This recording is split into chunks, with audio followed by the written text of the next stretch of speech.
Bismillah. Hello everyone. Assalamu alaikum. It's a beautiful morning. It's very early. We're on our way to a project in Tel Aviv, and we're very happy because last night we had a lot of rain, and it was beautiful to see. It made us all feel a lot better considering how difficult yesterday was. We know that today is going to be a bit of a challenge as well, but it's good to see how it changes the climate and the surroundings. If you just look over here, due to the rain, it creates watering holes like this. It brings the people out. We have some ladies over there who are washing and taking water back for their families. There's a beautiful dark brown to the soil, showing that it's soaked and good for the crops. This is a good feeling. So this is I guess a positive start before no doubt what's going to be a challenging day.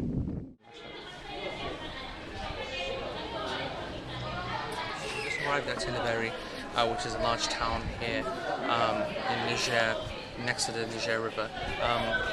This health center is a large health center. It's supported by the Niger government, and Islamic Relief play a large role in it, providing staff and resources and building some of the wings. We're about to go inside and see what's going on. We knew things were going to be difficult, but we weren't ready for this. This child is 13 months old. Muhammad Ali. His mother has traveled a day by foot to get here. As soon as she arrived, the child was immediately admitted at this Islamic Relief Center for severely malnourished children. I hope you can hear me. I just don't want to raise my voice because everyone is so quiet in this room. It's a very shocking thing to see. What's more shocking is that there are children dying here every day, and only £10 will save the life of a child like this. Okay, so we've just left the centre in Tel Aviv, the nutrition centre. We've come to quite a large village off the road on the way to Niamey. Now this is part of the orphan project that Islamic Relief have in Niger. It's mostly centred in the capital, but we want to try and branch out into the remaining areas. This family here have just lost the father has passed away, so the mother is left with the children. They just live in this room behind me. Literally, I've just been inside. This is a square room, just one room, and they all live in there. Everything is in there. We need to obviously try and expand and help some of these children here. Clearly, there's a lot of work to be done. I know it can be. I guess it is pretty overwhelming when you look at the scale of the problem and the number of problems there are. But I mean, it's not much of a quality just to ignore it or not saying I can't handle that. We have to actually wake up to this kind of shocking facts. It was very shocking earlier on. This is less in your face, but this is another reality. You look at these children, they're desperately poor. They are suffering from food shortages. Although they might be able to get some crops from the current season, and it's a mercy. I'm looking around now, and this is the coldest part. This is their winter, and it's in the mid-30s and so on. If I was to come in April time, it hits 50. So this is the message just being here. Now we've had some rain, so they're going to expect to get some food, but the rest of the year is when, and that's what's called food instability, because they're not able to ensure a steady supply. At the rest of the year, then they have to purchase a lot of extra grain at very expensive prices for people who have got no money.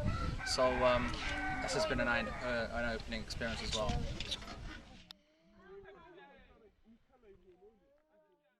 So I guess my reflections at the end of a second, again, very difficult day. I'm sorry for the cliche. Clearly, the word difficult is going to be off repeated during this trip, but it's overwhelming. You know, the level of work that's needed in such a desperate country, such a destitute situation. I'm surrounded by about 11-12 children. They are incredibly poor. They have nothing. I mean, poor, I don't know how relevant the word poor is. We use poor every day. I'm someone who's travelled around the world. I've lived in West Africa. I've studied in West Africa. I'm a second generation Brit, Muslim in the UK, which means that I will, and everyone of my generation will know about poverty and someone who lives in poverty.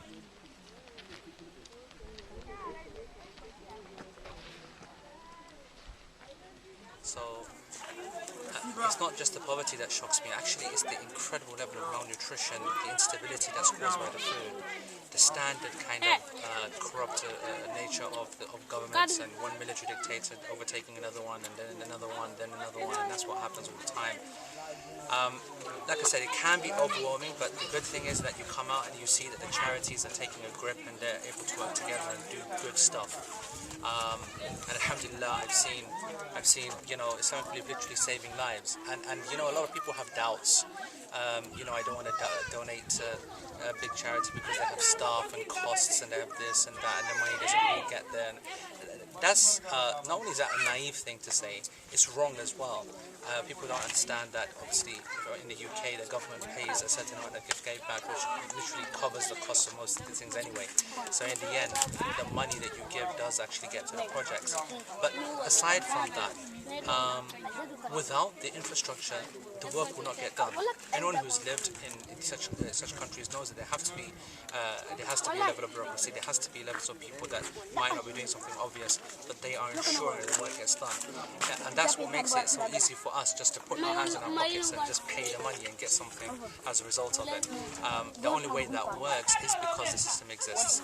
So anyway, it's yes, overwhelming, and today has been a difficult day, especially as you saw with the malnutrition. But I hope that you've seen something today's a bit more than what you might have expected. And on to now specific stuff to do with water. Today you saw malnutrition in orphans, and hopefully tomorrow we're going to start looking seriously at how we can bring more water to the region. Thank you very much for listening. Thank you.